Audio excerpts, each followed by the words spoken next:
Part 2 of my dirt bike journey started at Team Arizona's Gilbert headquarters. I was challenged with something new right off the bat. All right, Bill's making me earn it today. I gotta load my own bike.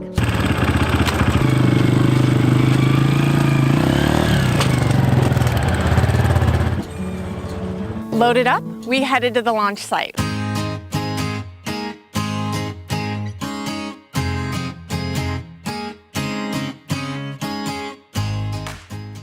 On the van ride out, I was talking with Bill about my feelings for dirt biking. There's a difference between enjoying something and having a thirst for it. When first starting to ride street, I needed time to build my confidence to know I could handle the machine that I was riding. In my second year, the thirst took hold and I soaked up every opportunity to ride. With dirt biking, the thirst was immediate, largely because I came into it with a foundation, but also because it's fun. I turn into a giddy little kid having a blast playing in the dirt. The day started with a skills refresher and then developing 2 new skills, rear braking and traversing inclines and declines. There was a lot of going around in circles. This may sound boring, but it's still pretty fun. Loops in the dirt are very different than on the street because the conditions change with each pass. Traction levels are constantly shifting, and so the experience is constantly shifting. It rained recently, so conditions were prime with better than usual traction. I've been told multiple times that falling is part of dirt biking. I believe one big reason I've been able to keep rubber side down is because I'm learning in a very different way. While others are likely introduced to dirt biking through friends and family, I've had the benefit of coaches, one-on-one instruction, and being able to advance at my own pace. There's no pressure to move on to a skill too early or accommodate a group.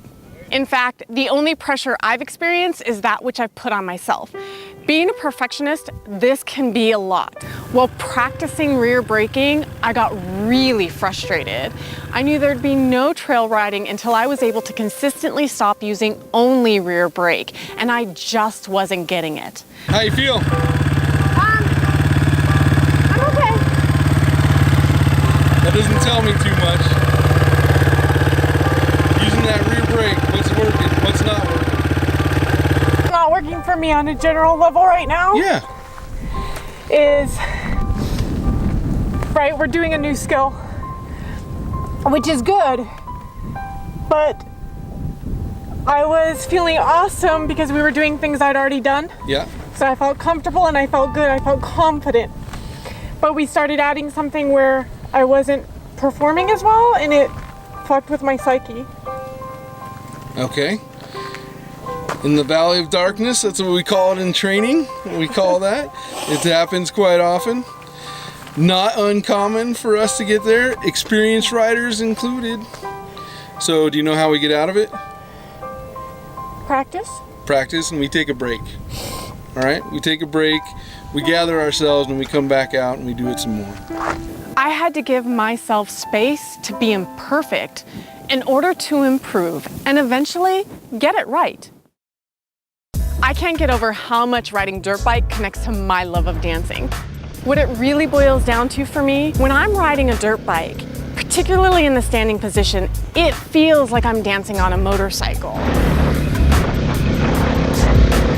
You know the correlation I made to dancing, you feel it so much more when you're actually not in the pit and you're out here. Constant changes in terrain mean constant balance shifts, some of which I set up for, some of which happen instinctually. I feel my body interpreting and reacting to the dirt the way it does to music, and I love that feeling.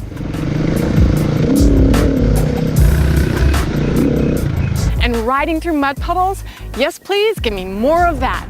I may have grabbed a little extra throttle every time I saw one approaching. Getting muddy was just plain awesome. In the end, there is always the exhaustion. I'm gonna go sleep now. I'm spent after just a couple of hours, but it's so much fun. This gives me new respect for the pro flat track race I attended last summer. There's an important lesson I relearned as part of this dirt biking experience. By stepping outside of my comfort zone from street riding to dirt biking, I discovered a new joy. I love dirt biking. It's so much fun, and the thirst is real.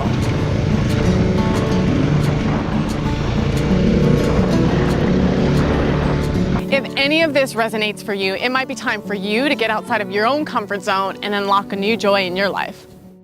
Thanks for watching. We're working on bringing you a new episode of Miss Her on Two Wheels.